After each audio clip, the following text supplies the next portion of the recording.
This episode is essential listening for any commercial photographer working on their own. We're here to show you how a strong community and simple business practices are the keys to long-term success.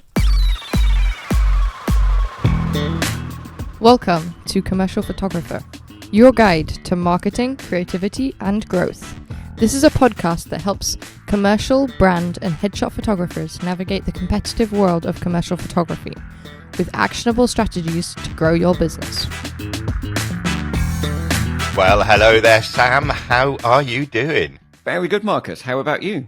Yeah, very well, thank you. Very well indeed. A little bit cramped in the studio today. We've got two guests with us, so we're all fighting for a bit of elbow room in here. But it's all going to be good. It's all going to be good, hopefully. We got, do you know what? I'm going to let you guys introduce yourselves. Philip, tell us who you are and what you do. Yeah, I'm Philip North Coombes, photographer. I've been a photographer for 38 years in the commercial advertising business. And in 2018, I decided to start a group called Photographers United.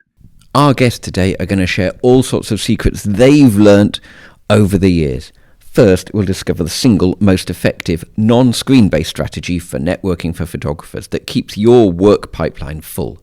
Second, you'll hear a surprising secret that veteran photographers rely on to maintain commercial photography clients for a decade or more. And finally, you'll learn one crucial, often overlooked business principle that protects every professional photographer on every single shoot. Which was started on Facebook originally, and since then we've sort of expanded to a website and various other outlets. But we have a website. And we've got one Facebook page. So, yep. And I've got Graham, who's with us here. He's in charge as well. He's part of the admin of the group and a critical part of PU as well. Amazing. Thank you. And just for listeners, all of the stuff related to the group we'll show in the show notes, so you'll get all the links for those. So you started off then, you changed Marcus, your name. Are you not Graham known as introduce himself first? Okay, sorry. I got straight in there. Graham, please introduce yourself. Okay. All right. Graham Diprose. I'm semi-retired these days, or trying to be. Basically, I worked as a commercial photographer through the 70s, 80s, 90s, and also taught at London College of Printing, as it was to start with, and then London College of Communication in the design school there. And that meant that we were very much pioneers of the digital age and beta-tested equipment with lots of the big names today, Phase One and Leaf and Epson and Adobe and so on. I became a research-based lecturer, which allowed me to do books on my favourite subject, which was the River Thames. So there's a book called London's Changing Riverscape, which is a panorama of the River Thames from London Bridge to Greenwich, both banks, echoing, and then another one done in 1937, before most of it got knocked down during the war, and another one, The Footsteps of Henry Taunt, who was the first photographer to ever document the River Thames from its source down to London. And The Footsteps of Henry Taunt, we went back and found all his tripod spots. After that, I co-wrote a textbook for Thames and Hudson called Photography, the New Basics, which is in the library of a majority of British universities, I'm delighted to say. You can also have it in American, which was a much more difficult translation, and Chinese Mandarin, which was a much simpler translation. For my sins these days, I chair something called the EVA London Conference, Electronic Visualization in the Arts. So I'm still involved with education, working with lots of London's major postgraduate courses in the digital arts, and obviously with delegates from all over the world. So you can see why Graham's in PU. So I'll just go back to my initial question. Is it Photography United or Photography United Pro? It started off as Photographers United, which is, it's all in the wording. But since then, it has grown to Photographers United. Thank you. Okay. Just in case our listeners are trying to find it or whatever. So probably, if you did want to search for it, Photographers United Pro. So tell us about it. What is the group? Who's in it? What's the point of it? Right. Well, I started it in 2018. I was out one morning walking my dog, and I thought, what we're lacking nowadays? Photographers, because being one myself and going through the same experience, photographers are spending a lot of their time in their office at home doing all the digital computer work, editing, etc., and not actually communicating with each other, not it meeting can be each very other. isolated, can't it?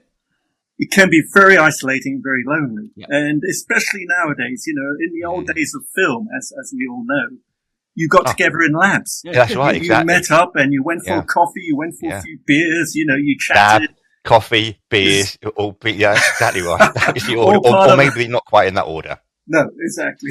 Beers first. So I felt that was lacking, and I wanted to build a community of commercial photographers, basically. Mm-hmm. Worldwide is really what we're looking for, but obviously a great deal of them are UK based. And that was the plan behind it, really to bring a community together so we could all help each other and help sustain the industry. Amazing. And the key thing too, really, is one reason why Graham is such a great part of PU, is bringing students as well as assistants as well as graduates all through part of PU right up to retirement. So what we have is we have the huge range of experience that we can all share. You've got people who've retired in photography now who have incredible experience, incredible knowledge about the industry, and they can share that with the student who's studying photography at the University of Edinburgh or wherever it is. Yeah. So is this so that's the key behind it. Is this almost like a modern version of some of the kind of photography associations? I mean, some of those have now started to some of them have gone, some of them have kind of started to amalgamate. Is this almost kind of the new version of that, a kind of online version? I'd like to think so. I mean, I have been approached by a couple of the associations.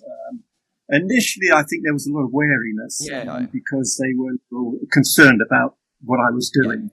And I get that, but I think to me, it's not about profit. It's not about, it's a non-profit. It's about just building this community of photographers. And I think community is the key word here, because the other various organisations for professional photographers charge you quite a lot of money to be a member, and PU doesn't. They're not really into the self-help or advising each other in the same way that we do on PU all the time, and able to pick up on each other's experience. We don't believe in having various grades like associates and fellows and all the rest of it, because some really bright young person who just knows to capture one and raw file in post really, really well is as good as I am, in that I may have more experience, but they are as invaluable to the industry as I am. So I'm not going to have someone starting at a lower level. I'm a proud member of PU Pro, so we're going to put that out there straight away. So glad to hear it. About this. How many members have you got on the site now then, or how many members within the group, I should say? So on the Facebook group, we have about 3,400 Great. members. So it's a good, solid group. And I must say, I'm very impressed with with the membership. Everybody is happy to share. Everybody is happy to help each other. And when someone comes out with a question, it's incredible the number of people that respond to try and help. They take the time and the effort to do it. And I think that for me, we've got Photographers United at a point now where that's the mentality. At the beginning we had a few teething problems. There were a few people that were quite disruptive. But we seem to have got to the point that people understand what we're about and what we're trying to achieve. And it is about diversity. It is about what Sam said, equality. And it's about bringing all the generations together because, our industry is in an interesting phase. We need to have a community. We need to sustain our industry and we need to be all together in order to do that, work together. And that's PU. Yeah, very well put. So you do other things besides the Facebook group, don't you? Yes. That's an open question there. It is an open question. As in with PU or as personally? Yeah, so no, I meant with PU. Sorry, Philip, I wasn't clear on that. With PU, yes. We try and arrange socials so people can get together as well. We also try and arrange various meetings. We had one not long ago, which Graham gratefully chaired, where we bring together various people within the industry, agents, photographers, creatives come together and talk and basically give a talk about what they do, the experiences they have, and share it amongst everybody else. We work a lot with the education side, which is Graham's baby. He deals with a lot of that side of things and done an incredible job. And we have a lot of students on there, as well as assistants, as well as graduates. Well, that's how I met Graham initially, before I joined PU Pro, because Graham was an external examiner on my course where I was a senior lecturer on our fashion and advertising course. And Graham, you did a fantastic job supporting our course. I just have to quickly say that out there. I won't dwell on it too long, but thank you very much for that, for supporting us. Well, it was great. It was great fun to do it. You know, where you get a worthy cause, it's worth looking after. And I think so we got different ages, we got different abilities. We got the old helping the young, we got the young helping the old. We've got lots going on with connections and meetings and so on and so forth. Yeah, anything else that you guys got in the pipeline? Support is a great thing, I think. Support. I mean, supporting each other, I think that's essential. Yeah. But things in the pipeline, I think, we've got a website also. We've also got obviously we're on Instagram and all the social media things, but we have a website, photographersunited.co.uk. And, a lot of people to join. It's £30 a year to join. So we're basically just trying to cover our costs. There's no incentive here to make money. It's all about community. Okay. We're hoping to arrange to have some more. Sorry, Sam. Sorry, go on. We got a slight delay. We're hoping to arrange to have more meetings. Yes, we're hoping to have a few more meetings where we can bring creatives together to talk, especially with the way AI is featuring at the moment and the effect that will have on our industry. Oh, that's interesting. So we go. Did you have a question there, Sam?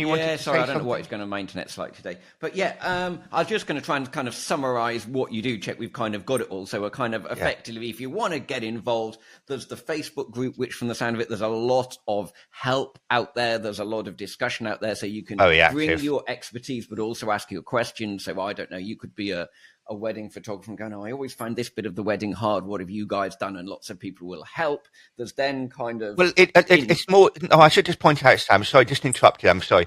It's more commercial than weddings. Am I right in saying that? Yes, it's not a social... No, I meant as in wedding photographers. No, but even it's more the commercial commercial industry. Okay. Yeah, the advertising. Okay. Right. It's like our show. It's so the it would be more, brand new photographers first, headshots, whatever it is. So you could be like, okay, I keep doing headshots. Have you got any hints and tips for making people smile and keeping them entertained rather than going, say, cheese? Just there are lots of discussions of problems. Discussions, technical discussions, as well as, and I think a lot of. Yeah, it can be something like I've upgraded my Mac to the very latest operating system and Capture One doesn't work anymore, and 2 days later Capture One bring out a fix, possibly because they've read that there are a number of people out there. You are going about Capture One today. Are you having a problem with your Capture One software by any chance? No, they were such dear friends to us. They actually lent us, when we did the Henry Tont project, they lent us one of 3 digital backs that you could run out of doors without the mains. And Capture One had one of them, Patrick Litchfield had one of them, and we had one of them. So we spent a lot of time around Paddy's studio comparing notes. But also just to mention, actually... he was a lovely guy. With PU, we are fortunate that a lot of companies give us a lot of discounts. Okay. So we're usually 10% or more. So there's a lot on the website. There's a whole list of discounts. Okay, so there's kind of other benefits to being a member as well in terms of that sort of thing. Excellent. So for £30 a year. Yeah, so sounds like, and then you get the meetings as well, and then where you can get, from the sound of it, experts in giving talks, and the socials as well. So there's a huge amount to it, isn't it? So and at a really great price.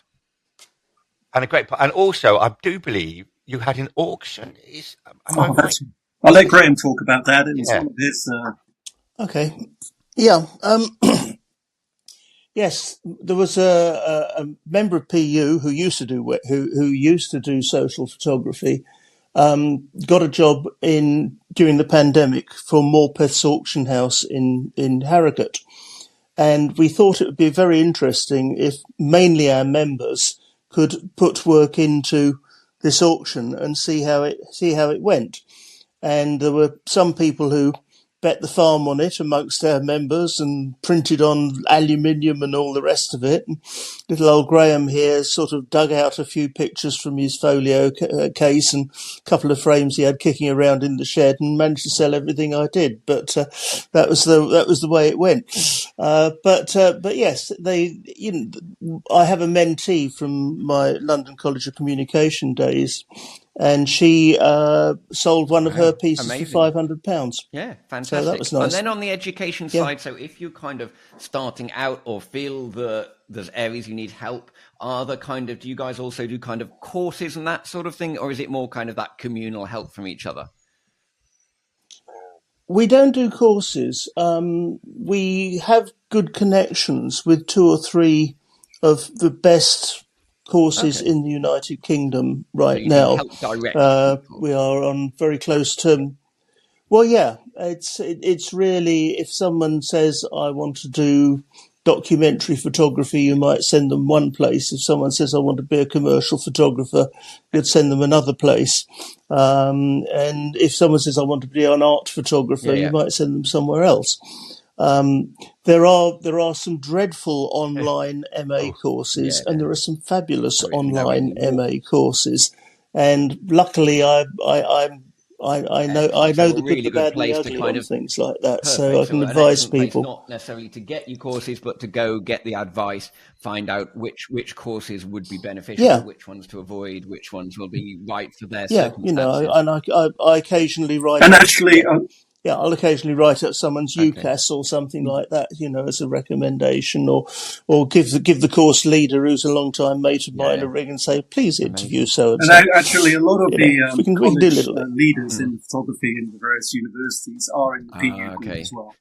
So somebody's asking about courses. That's a good point as well, and say our courses. Yeah, and kind of see what the different courses are, and actually talk to the people behind them. Yeah, it also gives us an opportunity, because we're at the coalface and we've got people who are working all day, every day in it, to actually collaborate with course leaders, to be called in, for our members to be called in to do one-day lectures if they're not, or half-day lectures or something like that.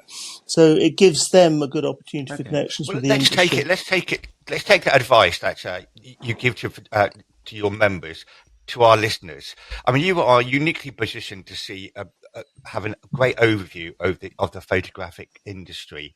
Can you come up with some some help for some tips, some help for our listeners, some advice? I'll let you go first, Graham. Okay, all right. Be prepared.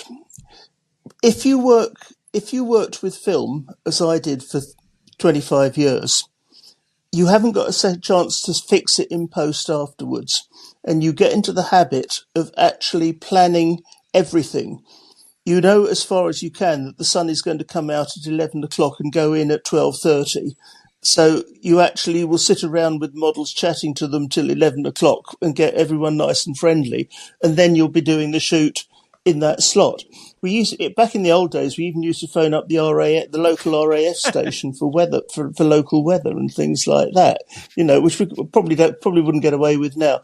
But it is absolutely planning. And the one thing I would say, and then I'll finish, is sooner or later someone is going to ask you to do a risk assessment, whether it is actually so you can hang your pictures in a gallery, or whether it's a job where you've got an electronic flash unit and water in the same studio at the same time. And it would be very good for anyone who's listening to this to learn how to do a risk assessment and to have a go at one, even if it's a dry run or something they've done a shoot of already, so that they know how to do a risk assessment when they're asked. Because risk assessments can actually save your tail if something goes wrong. And that's interesting, because nobody's ever mentioned those before. And I mean, people are out in the public and out and about a lot. So I think you're right. That could save you getting in a lot of bother if something goes wrong, that you've actually done the risk assessment. Actually, it is part of your job and part of your due diligence, isn't it? If you're out there, with the public, that you've actually thought about this. Well, I think that's the key Exactly. thing, isn't it? This is a business, so you have to operate it as a business. Yeah. A key factor I would probably bring out, I have a couple actually.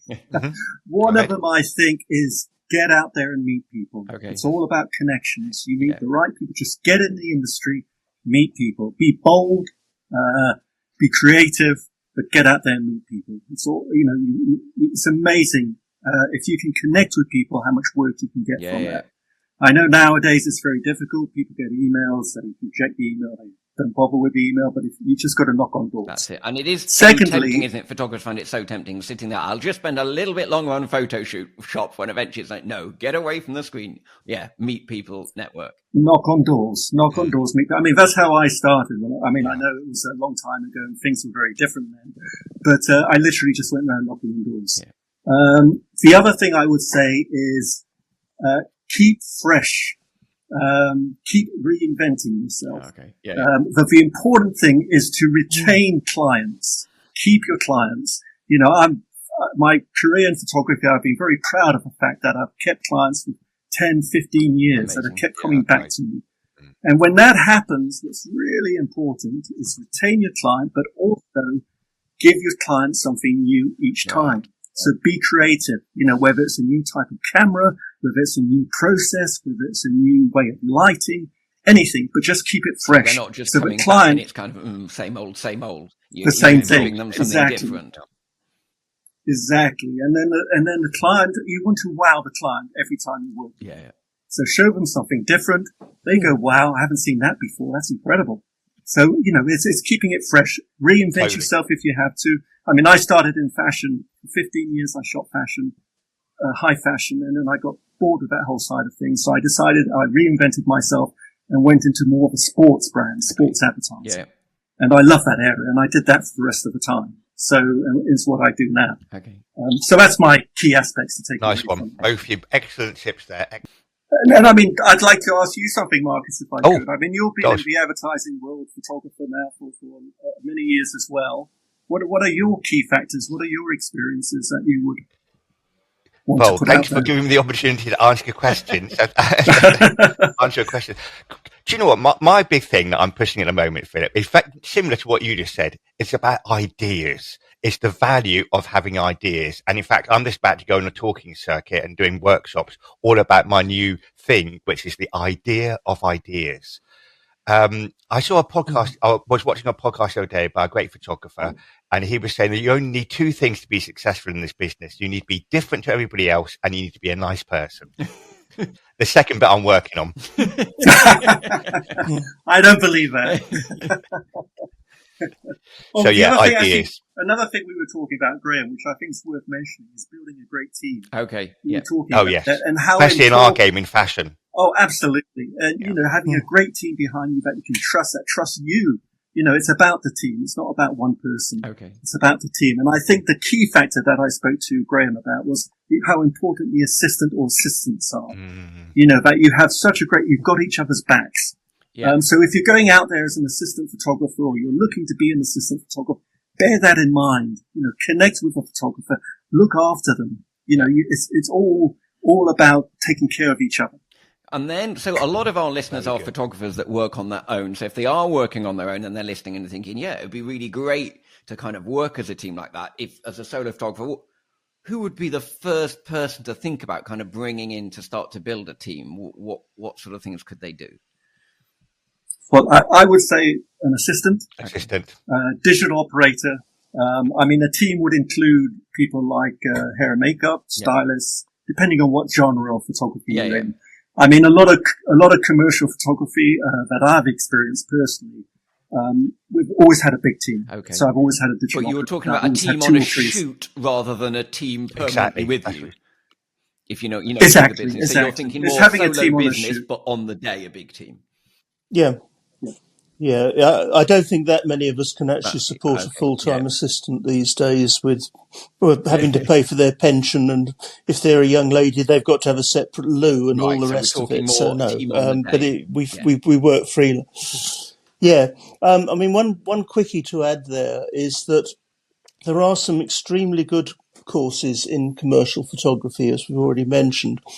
And they would love some of their second and third year students who are already very savvy in the technical side to have a studio experience or two. So if you work mainly alone, but would like to have someone along to carry the lights and watch what you're doing, yes, okay, you'll be teaching them a bit of stuff, but they will sure teach you a little bit of stuff if it comes to the tech side.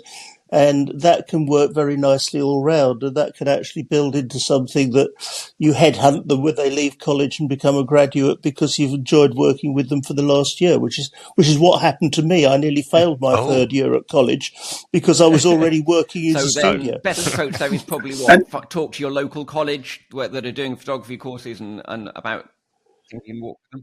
You can talk to your local college, or anyone will be very welcome to contact me if we know which are the best courses for various things, and I can point them in the right direction. And the people who are the course leaders on these courses are good buddies of mine. So will be in the show notes. I can put you in touch.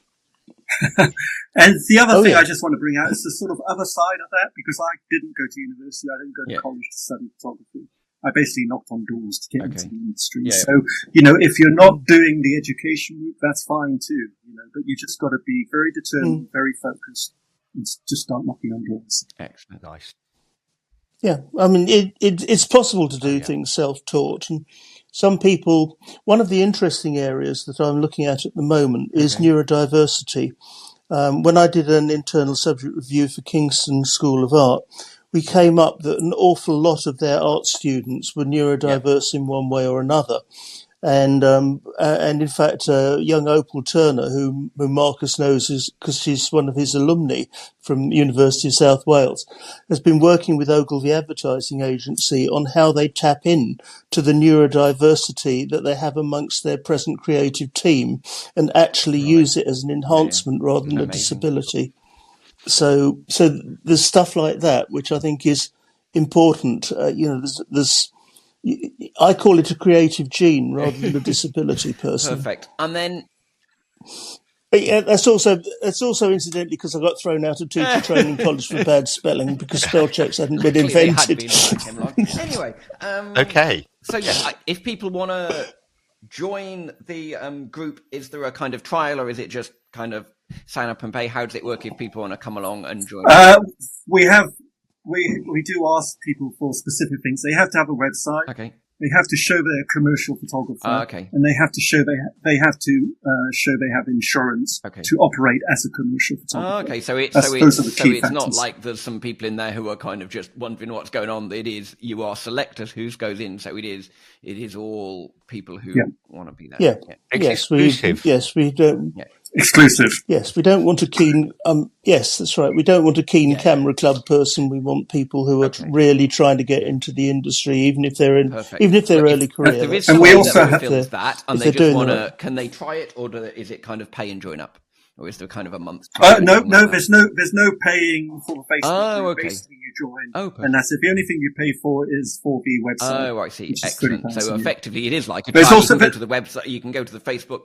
Take part in that, and then if you like, decide if you want to be part of it. Oh, perfect. Exactly. And also we have a photographic selling and buying page. Okay. Because the idea of that too is to have all between Photographers United. So it's only Photographers United members that are in there. So you have that trust of selling equipment and buying equipment. Yeah. Okay. Excellent. And we are starting, I think, Marcus, to run out of time, aren't we, unfortunately? We have, unfortunately, yes. We've gone a little bit over, but it was worth it.